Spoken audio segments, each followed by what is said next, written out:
You're listening to the Cricket Collective here on TalkSport 2 as we look ahead to England's upcoming T20 international series against India. I'm Neil Manthorpe, and as always, my co-host over the next hour is former England fast bowler Steve Harmison. We'll discuss, again, how the rest and rotation policy has affected the T20 squad, or in fact not affected the T20 squad, and we'll be asking if Alex Hales will ever play for England again. We'll also be hearing from the England vice-captain Butler. As well as that, we'll head in the final section to Delhi to hear how India are shaping up for the series. You're listening to the Cricket Collective on TalkSport 2.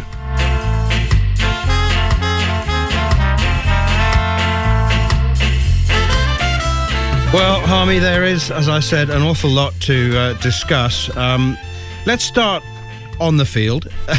England haven't lost a T20 series since 2018, which coincidentally happened to be against India, and yet I'm not sure that they're favourites. I mean, despite their form and the depth and the strength, and India seem to have them covered at most bases, if not have the ascendancy. Who's your favourite? Yeah, absolutely, Manners. Good morning. It's one of them ones where you just think, I look at the England side and think, wow, what a team this is. And then I flick the page and see the 19 players that India have picked, and I think, well, actually, this might be a bit better. The two teams are, I think, streets ahead of anybody else in world cricket when it comes to what we are potentially playing towards, which is the tournament in October. I think there's six other test playing nations who have got a chance, an outside sniff, if they get things go their way, a little bit of rub of the green, and have a great day out against India or England. But I think these two sides are just a level above of what else is about there. And I agree. I think India are favourites because they're in their own back garden. And it's going to be fascinating to see, first of all, what India team they play, because like I said, they've got 19 players in a squad or 18 players in a squad. And I'm thinking, I can't pick this team. So Lord only knows what happens with the batting order and whether they actually do look after players who have been playing in the test matches. But from an England point of view, hey, I think it's going to be a good battle. There's a lot of talk about what's happened before. 4 test matches, rest and rotation. That's gone. Whether they've prioritised it or not, we move on from there. Who cares?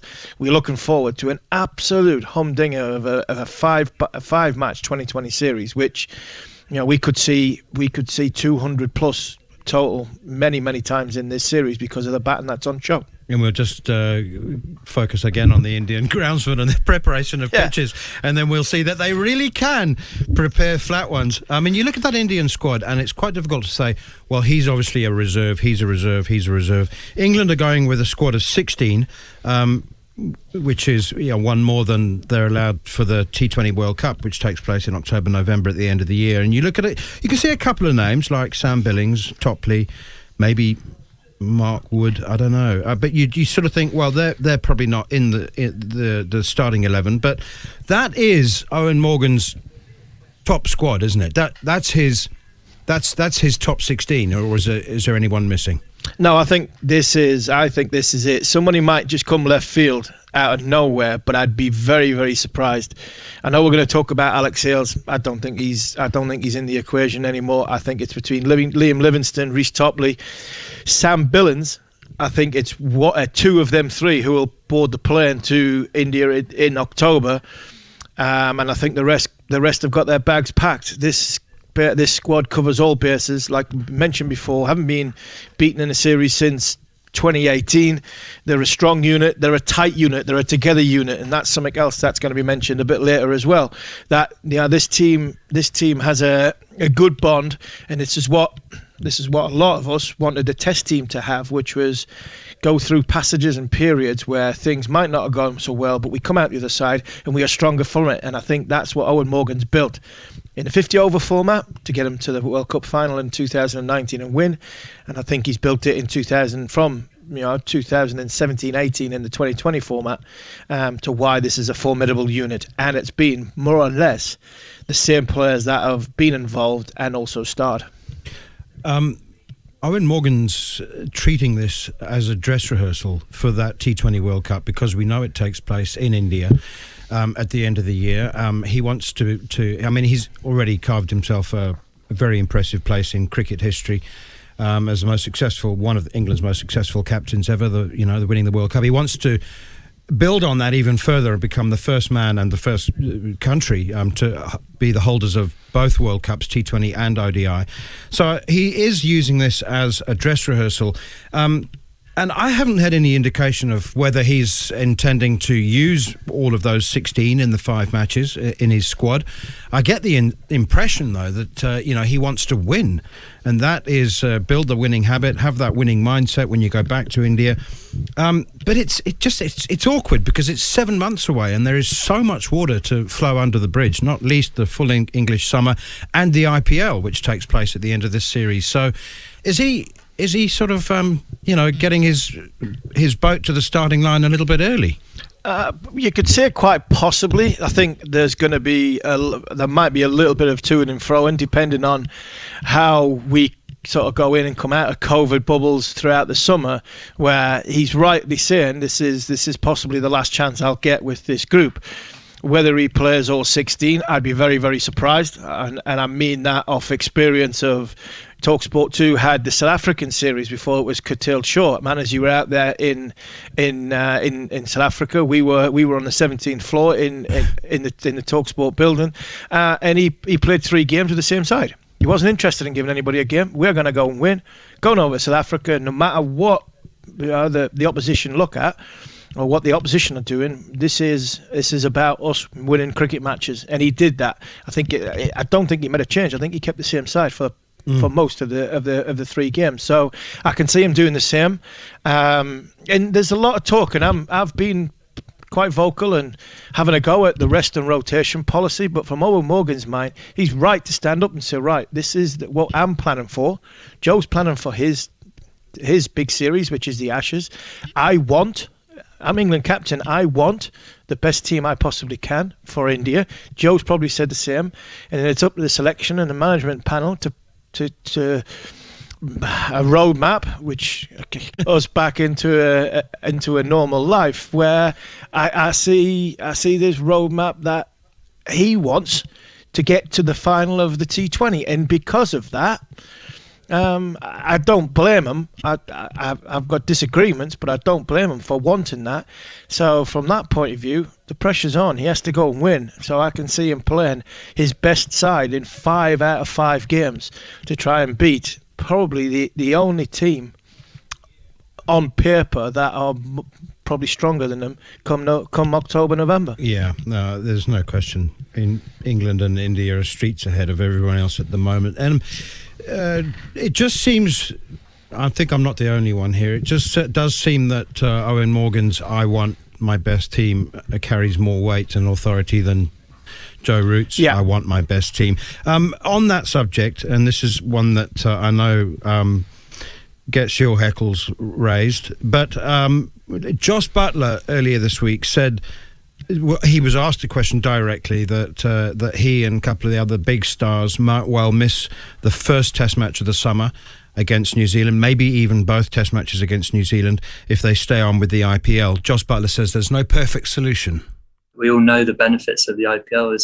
It's a huge tournament. The monetary rewards are obvious, and the experience you gain. So there's so many pluses to the IPL, and I think it's been quite obvious in the upturn in the results in the white ball game in England, and the number of players that have been participating in it, just how beneficial it is to all of us. So it makes it a tough decision. Of course, the schedule at the moment is very tough, and there's no perfect balance to it. And the ECB and the players work closely together to try and manage that. So is there a perfect answer at the moment? But no, and especially not in the times that we're operating at the moment. Various ways you could interpret that. I mean, Josh is a very good talker, and he certainly might consider a career in the diplomatic service after he's finished his cricket.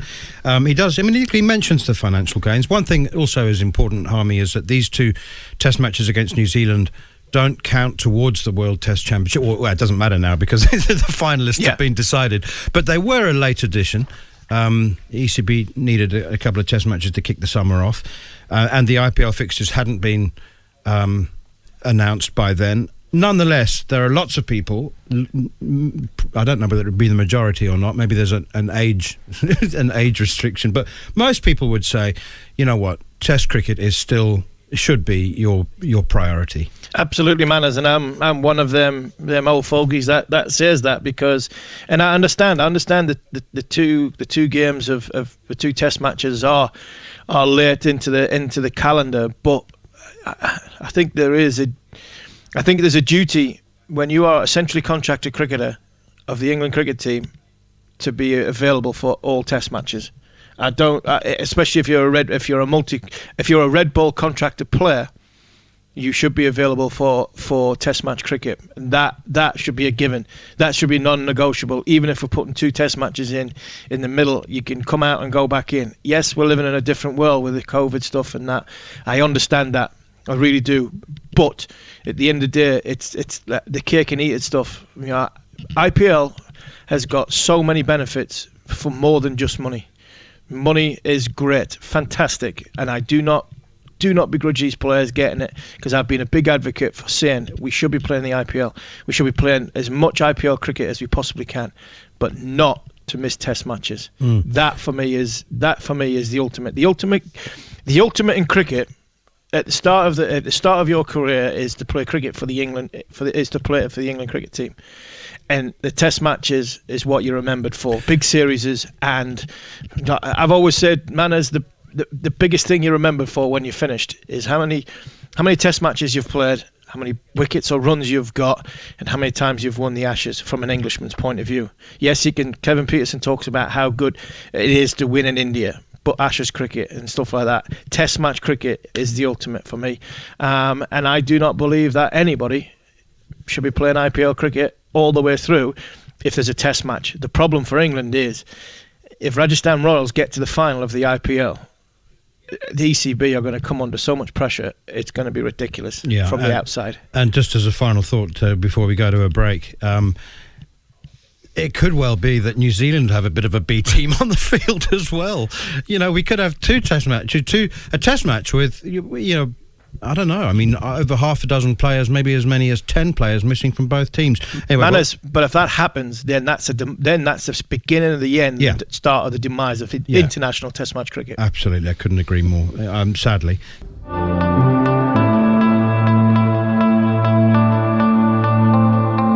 And the first ball is pulled by Alex Hales with enormous power. Hales is tapping away, and this time he's getting delivery that's driven in the air, that's gone out to long off, over long off, that's into the crowd for 6.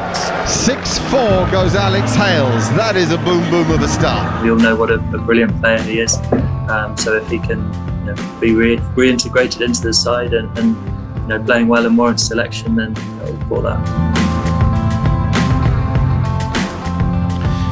You're listening to the Cricket Collective on TalkSport 2 with me, Neil Manthorpe, and Double Ashes winner Steve Harmison, my co-host as usual. We look ahead to the start of the T20 series between India and England. England have named a full-strength side for the series, a 16-man squad. But one player who continues to be missing is the aforementioned Alex Hales. Now, Harmy, we rewind to April 2019, a couple of months before the World Cup. Alex Hales is an established member of the England squad, and it's announced that he failed a recreational drugs test, and he's been on the outside. So, I mean, that must have been a devastating blow to him. A couple of months before the World Cup, which England go on to win. He has to watch the whole thing from the outside.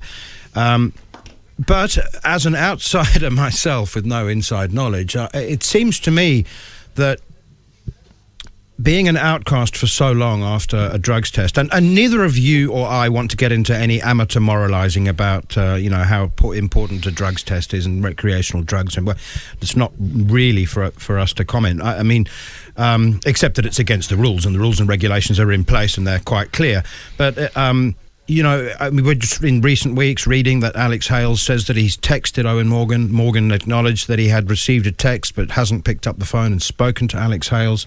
It just seems to me that there's more to a drugs test to this breakdown in the relationship. Yeah, I think there is. I think there has to be. I think when you look at where we're at and where the story has evolved to, I think the drug test seems to have been the final straw. We cannot have this guy around anymore.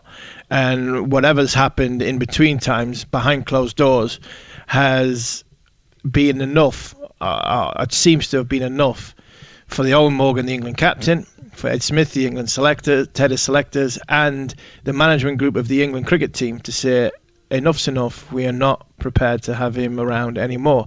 And that's a shame, because the one thing about Alex Hales in to be honest, I think he's gone through maybe one bad patch in his whole career from a 2020 point of view. He is a phenomenal batsman, match winner in himself, right at the top of the order. But if you haven't got the trust, which Owen Morgan doesn't seem to think he has from a team point of view, then it doesn't work, the dynamics. And keep banging on about this rest and rotation policy. You have to have a steady group and a steady unity in a squad to give yourself the best chance of winning cricket matches. And if that's not there, even in the shorter format, then I think you have to back the judgment of the England captain, a very successful England captain at that, and say there must be an underlying problem inside that Alex Hales has got to overcome. One, I don't think now he can possibly overcome, because they're talking about potentially bringing him back in the summer, but there was a little bit of talk. Morgan didn't really commit to it. He just says we might. He was very lukewarm, to be fair. Yeah, he is, and I think the whole issue is something that we don't know the full ins and outs, and I don't think we need to know the full ins and outs. I don't think we should. I think there's things that the general public and the wider public don't really need to know. All they need to know is that he's let the group down in whatever way, and we believe he's best off on the outside and not on the inside, and that is going to stay that way for the foreseeable future. Where he fits into this team at the top of the order is another thing. Bairstow and Roy have done fantastically well. Milan's probably is the number one player in 2020 cricket in the world. You've got Owen Morgan, who's captain, who has been in scintillating form in the last 18-20 months of 2020 cricket, and then you've got Butler and Stokes. So bringing somebody back in to sit on the sideline could just make things fester even more. So I think the only way Alex Hales comes back into this group is if he's actually a shoe-in to start. Bang, there you go.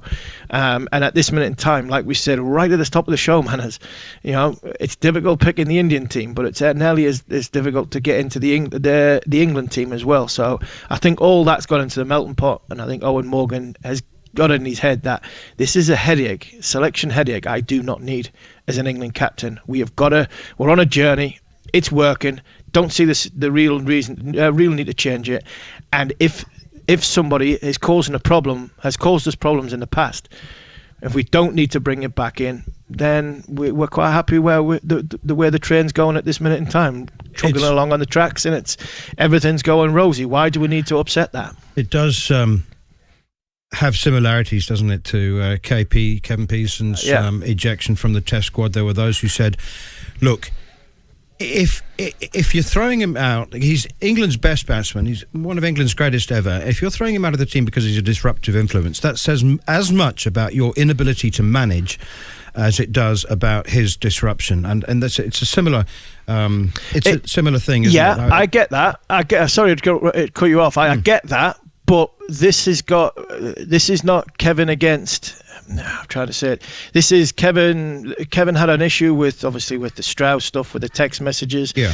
He had stuff inside the dressing room. This was bringing outside influences in. The drugs was the last straw for Owen Morgan. Why do I, as a captain, why does this group have to keep fueling questions on something that's outside being brought in? The KP stuff, yes, I agree. It should have been managed better from inside, and it should have been nipped in the bud right at the very start.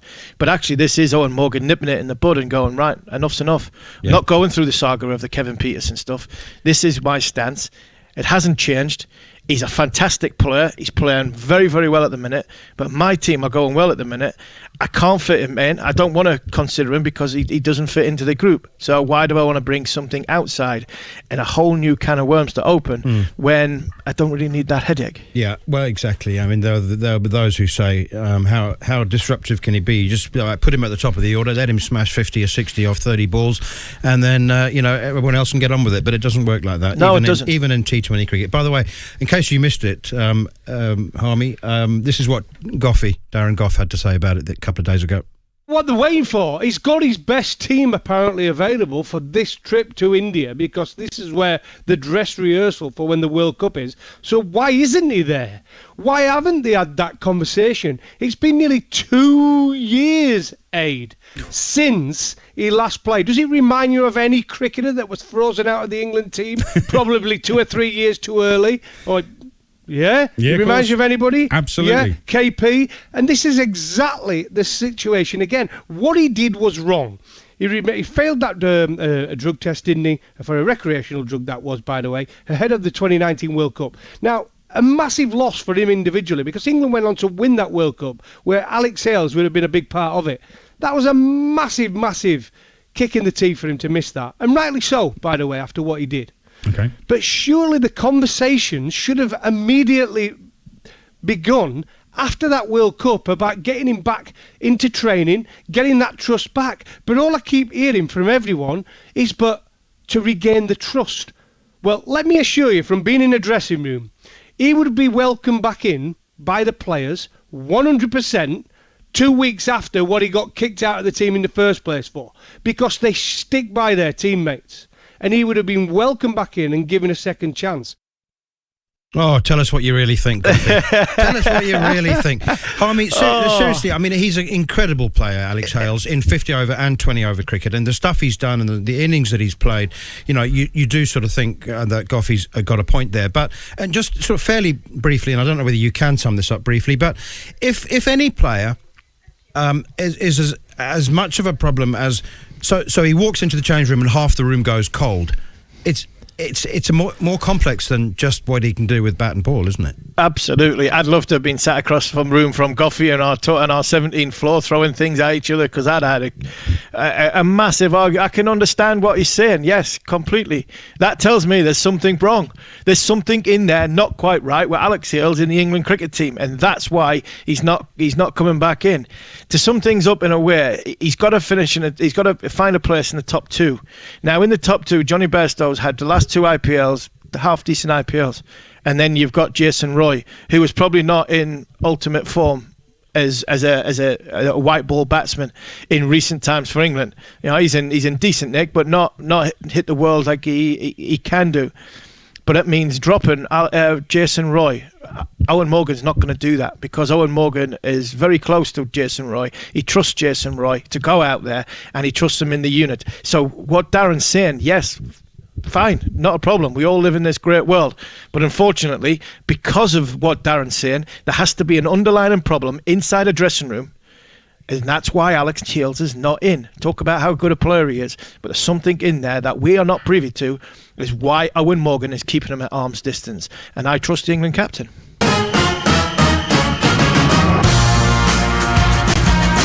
Staying once again, Bowles. Punched away by Butler for 4 through square leg. Outrageous. Third one inside the power play, and he's in. He's bowled and he's hit for 6 over long on. What a shot from Jos Butler. Here is Shamsi once again. Down the wicket, 6 runs. Oh yes, please. That is an extraordinary stroke from Jos Butler. Back foot drive, Caribbean style. He's one of those players that makes the hair stand up on the back of your neck. And just listening back to any of his innings, he's a very, very special man, Jos Butler. You're listening to The Cricket Collective on TalkSport 2 with me, Neil Manthorpe, and the great Steve Harmison. If you've missed any of the show so far, you wish to catch up, you can listen back to the podcast, now available on the free TalkSport app or wherever you get your podcasts. But actually, it's time now to hear from Jos Butler, who was speaking yesterday to TalkSport's Scott Taylor. Hey Jos, I know you went home after that first test, but we saw with Mo there were potential discussions for him to stay on. Was there any sort of discussions with you about potentially staying on? No, there wasn't. No, for a while now, obviously the ECB have been trying to plan and rest and rotation and management of players' workloads.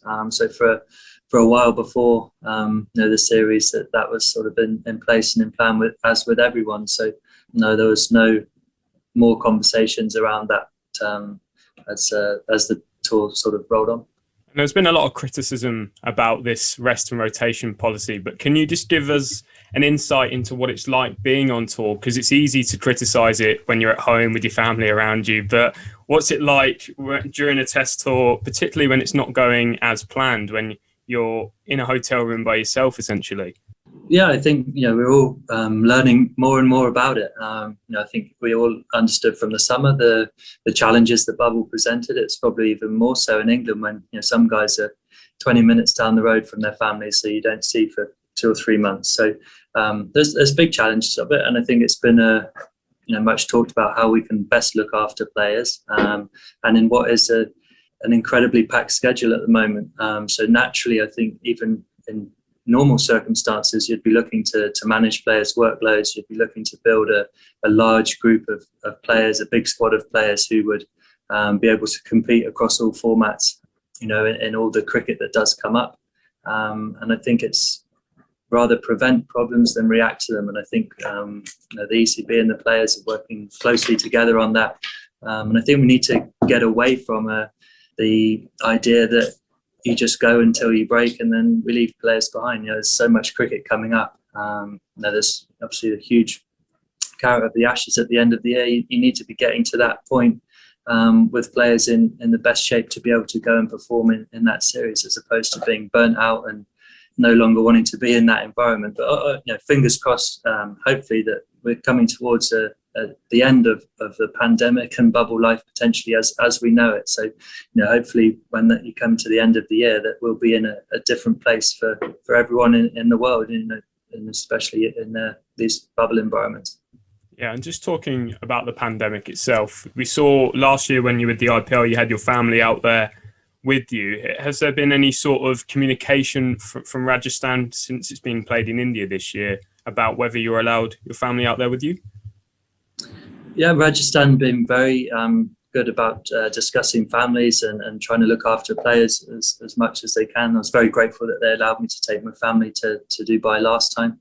I think as with everything, it's quite complicated, and with the schedule, etc., only coming out very last minute, we'll have to wait and see. But Rajasthan, again, very accommodating and understanding of players' situations. I can obviously only speak for Rajasthan, but I'm sure the other franchises are trying to take care of their players as best they can as well. There's an argument that Owen Morgan often gets his full strength side every time there is a T20 series. Does that add more pressure to you guys as a squad that you, in essence, have to win the T20 World Cup now because you're getting these full strength squads for these series? Not really. I think it's quite an inaccurate statement, to be honest. If you look back at the last summer, we didn't have a full strength squad available for those games. The only time so far I'd say we've had a full strength T20 side available has been the South Africa tour that we just went on. And obviously we've got what is at the moment our full strength squad here in India. But if you look ahead to the summer for the multi-format players, I see it that it won't be possible for the T20 side to have a full strength squad going through the summer. And I think it's quite an inaccurate statement, to be honest. So both Owen, Joe, Chris Silverwood and the whole of the ECB have worked closely together to try and balance things and as best as they can in what is an incredibly difficult situation. But it makes complete sense to be here in India ahead of a World Cup, which will be played in these conditions, which is probably the last time we'll have a full strength squad available to play as best we can in this series against what's an excellent India side in their own conditions. Jos Butler speaking about the rest and rotation policy, and it's a new thing. It's a work in progress, and it reminded me very much of the years gone by when I had a young family, as he has as well. And it's a very very personal topic, and it's very important that people don't judge at all, probably, never mind judge too quickly. For Jos Butler, it's clear that time with his family is absolutely vital, and there are other players, Harmy, if they're brave enough or have the courage of their convictions to admit it or not is a different matter, but there are other players who need to be fully focused and need to be, they're either cricket or their family. Several cricketers I know have had sleepless nights because the baby's had a cough and in the room, and and there are others I know that would much prefer to rather commit to an entire tour and then have an entire tour off, rather than going in and out of the bubble and travelling to 4 times during a series. And so, as I said, it's very much a work in progress, and it's down to the individual. And I just hope that the ECB is not sort of prescribing a solution on to players. No, I'm 100% with you, Manners. Speaking of experience and somebody who tried to detach touring life, England cricket life, or even domestic cricket life with my family, living an hour away from Durham, that helped me. Trying to get away as much as I possibly could. Even in the middle of tours, I was trying to get home, to be fair. I didn't want to be there sometimes. And so I know what it's like, and I fully understand. And I think what people have got to get their heads around, and I think even some of the players are misunderstanding, that former England cricketers or pundits or people that are talking about this rest and rotation policy, we're not having a go at the players. This is something that we've got to make crystal clear. It's not the players' fault. We're not talking about the players. When Kevin Peterson or Michael Vaughan or Steve Armisen or Nasser Hussain, people are talking about the game, when we're talking about that, having an opinion against the rotation policy, it's what they're rotating from, not actually going home. That's the issue. So we've got to be crystal clear with that. My issue is why aren't we protecting our test team and not protect, and because of the way the one day and the 2020 sides get chucked into franchises, that they're used to that, just being dropped in 3-4 days before and then dropped out, or potentially missing white ball games to preserve a fantastic iconic series like the Indian series and the test matches. So when we talk about the hard, the really, really tough touring life and bubble life at this minute in time, we are talking about what they're missing, not actually them going home. Because Scott mentioned right at the very start, were you given an opportunity to stay? You don't stay. Jos Butler doesn't stay. He can't stay because mentally he's frazzled. It's time for him to go in. But what should have happened was, in my opinion, the Moeen Alis, the Jos Butlers, Johnny Bairstows, there should have been a 17-man squad available for all 6 test matches, and that's it, and then had their break during the white ball stuff. That will then have a knock-on effect. The T20 team, Owen Morgan will not be happy, but it's making sure that the right outcome is not brilliant for everybody, and I think that's the way I'm trying to see it. So Jos is rightly going well with his family. I think his family will spend time with him over in India from the IPL's point of view, and it's trying to make the cricketers comfortable, the individuals comfortable in the surroundings, to produce the best skill sets they possibly can. And if it means your family's there in the bubble life with you, like possibly going to be in Rajasthan, then brilliant. And he spoke very, very well there. He did. There will be a few people who are saying, okay, so I understand it. It's a regrettable situation, but some of England's best players are going to miss test matches because of rest and rotation. They will then say, I presume they'll also rest and rotate out of the 2 months in the IPL then, will they?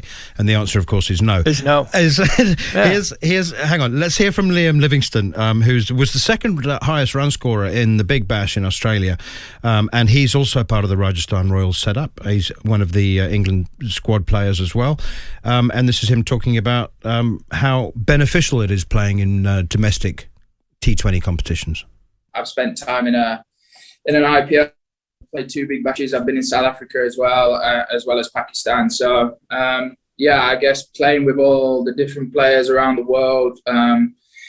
In 3 months, I spent time around Babar Azam and then straight into the IPL where we had Steve Smith. So being around those players and watching how they go about their stuff, it's as a young boy, as I was then, quite inexperienced, it's great to learn off. So franchise cricket is a great way to learn, especially while you're not playing international cricket. So we're very lucky that we get these opportunities to go and play in these big competitions, and they're great for developing your game and also for developing you as a person.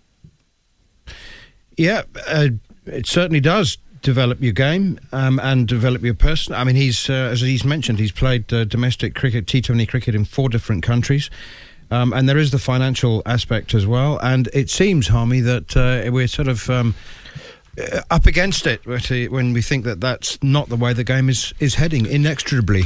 No, and it is interesting, and Liam's an interesting one in itself, that he went in at a bottom-based price. He's not a contracted player, so he'd have to pay quite a bit of money back to Lancashire, I think, on that, and I'll stand corrected if I've got that wrong. But I think you do have to pay some money back towards your contract at Lancashire.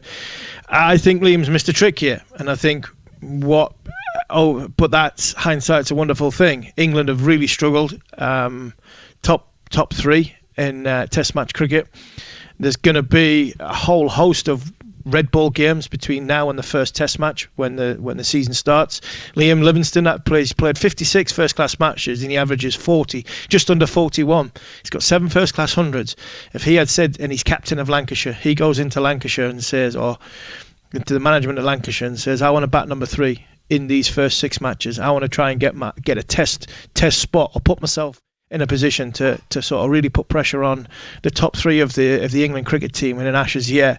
I think he is one that could potentially do that. He's a fantastic talent, and it's great having all these experiences, but the names he's just mentioned, they can't go and bat for him. He's got to find a way of going out to bat. And in the IPL, he can spend as much time as he wants with the top team in Rajasthan. But at the end of the day, if he's not playing, his stock's going down, and where's the mentality with that when he potentially could have missed a trick? So it's really hard to see him playing more than a couple of games, isn't it? I think it's hard to see him, and I'm not going to sound cold here. I can't see him playing a game because of what Rajasthan have got. Stokes Butler are going to play all the time. They've just paid a fortune. Has just paid a fortune for Chris Morris, and then you've got Jofra Archer, the backup batsman. You've got David Miller. You've got Ty. They've got a decent setup there. So I would be very, very surprised if Liam plays. So yes, the monetary is good, but at the end of the day, you've got your value is in how well you perform, and if you're not playing, well, then your value is devaluing. Yeah, well, he went, as you said, he went for a basement price. So by the time he's paid tax and his agent's fees and everything else, I think I couldn't agree more with you. Current ball, slower ball, House hammered out towards deep mid-wicket for 6. That changes everything again. Gini into him again, that's another 6. He's sliced it over backward point. That's outrageous. Holder goes in. What a glorious shot that is by Josh Butler. Shane Thomas goes in, and that is whacked over the leg side by Johnny Bairstow. Anderson. Oh no. Rishabh Pant has just reverse paddled him. Incredible shot. Victoria's in. Oh, that's a huge hit. Massive hit for 6 over deep mid-wicket. Yeah, it's one of those things, I guess that's why you play the game. You're listening to the Cricket Collective on TalkSport 2 with me, Neil Manthorpe, and the great man, Steve Harmison. And the final part of the programme, we'll discuss the selection headaches facing Virat Kohli and the Indian team ahead of the 5-match T20 International Series. I mean, it is, rather than... You couldn't get more opposite to. I hope we've got 11 to take the field, because they've got Shikhar Dhawan, KL Rahul, Rohit Sharma at the top of the innings. Do they even know what their best 11 is 6 months out from the World Cup? Will Virat Kohli rest and rotate his squad? He's got 19 to choose from. Will Hardik Pandya be a bowling option? Does Bhuvaneshwar Kumar come straight back into the team? Who bats at number 4? Surya Kumar Yadav, Shreyas Iyer, or somebody else? The questions are endless and relentless, and we always hear from selection captains and coaches and managers saying, well, they're good headaches to have. But as Chetan Narula, the Indian cricket writer and broadcaster, will perhaps confirm, that's a heck of a lot of headaches they've got. Yes, Neil, absolutely heck of a headache. I mean, we've spoken time and again about the bench strength of Indian cricket. I think it doesn't get better than this. 19 players, as you said, to choose from. You could feel the two potential 11s in the same game. They don't really need England, do they? I mean, that's not an exaggeration. Those 19, you could very, very easily pick add another 5, and then have 2 squads of 12, which would represent India with distinction, and that's unprecedented. That's never been the case before. No, it hasn't been, and I think one of the key reasons for that is the Indian Premier League. It has become a factory of sorts, because I don't know about Test cricket, but at least in terms of the white ball cricket formats, it is providing ready-made cricketers. You look at Deepak Chahar, you look at T. Natarajan. T. Natarajan played Tamil Nadu Premier League, got picked up by the franchisees. He's come up and he's become India's left-arm pacer in this format. You look at Varun Chakravarti. He's replaced Kuldeep Yadav. He not only for Kolkata Knight Riders, but also in the Indian squad. You look at 3 wicketkeeper batsmen, Ishm Kishan. He had a tremendous IPL. Rahul Tewatia for Rajasthan Royals last year. Suddenly he's in the T20 squad. And Surya Kumar Yadav. People were so angry that he didn't go to Australia, and now he is here in the England squad. So the IPL, like I said, it has given all of these players into the Test arena, as we saw in the Australia series, because Washington Sundar, he's come up. He's not played first-class cricket since 2017, but he's ready to play Test cricket, and he's done well. But all of these guys, Surya Kumar Yadav, Tewatia, you look at Ishan Kishan, Varun Chakravarti, Natarajan, supplied by the IPL, ready-made for international cricket. And, the fruits are there for Indian cricket to see.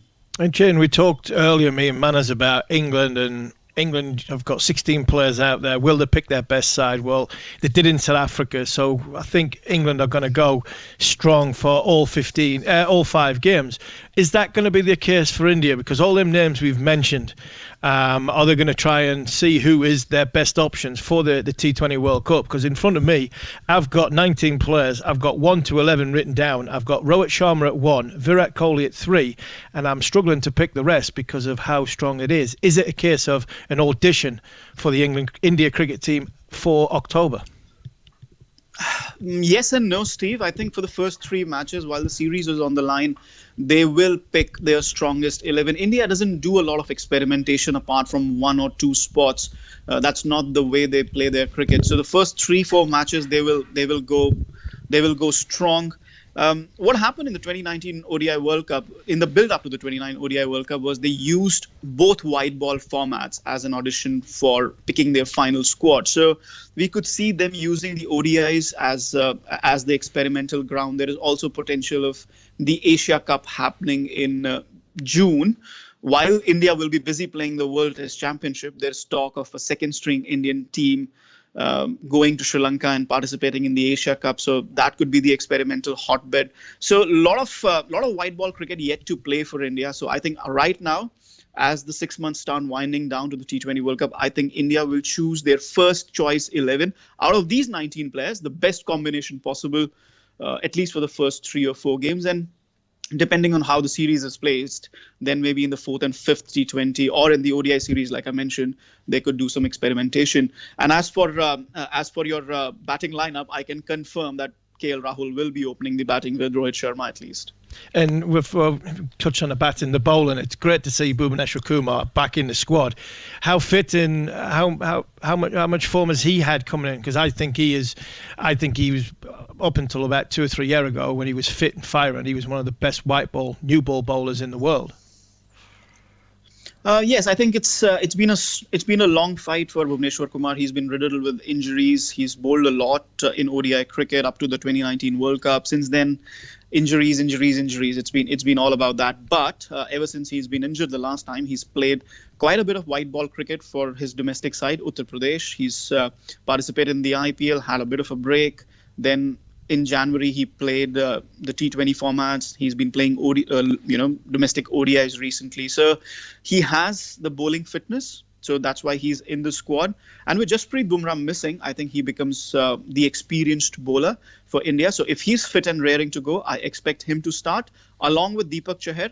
The formula that India use in T20 cricket is generally 3 pacers and 2 spinners or 3 spinners, but batting all-rounders in that sense. So I can see there's a bit of an injury doubt over T. Natarajan. I'm not sure if he's going to be available for the first T20, but I expect, if that's not the case, then I expect it to be Bhuvneshwar Kumar, Deepak Chahar, and Shardul Thakur, because he can bat a bit. He can hit some good sixes, as we saw in Australia. Chetan, very finally, in just a few seconds, Harmy and I don't reckon there's anyone else in the same race at the moment. It's India and England in T20 cricket.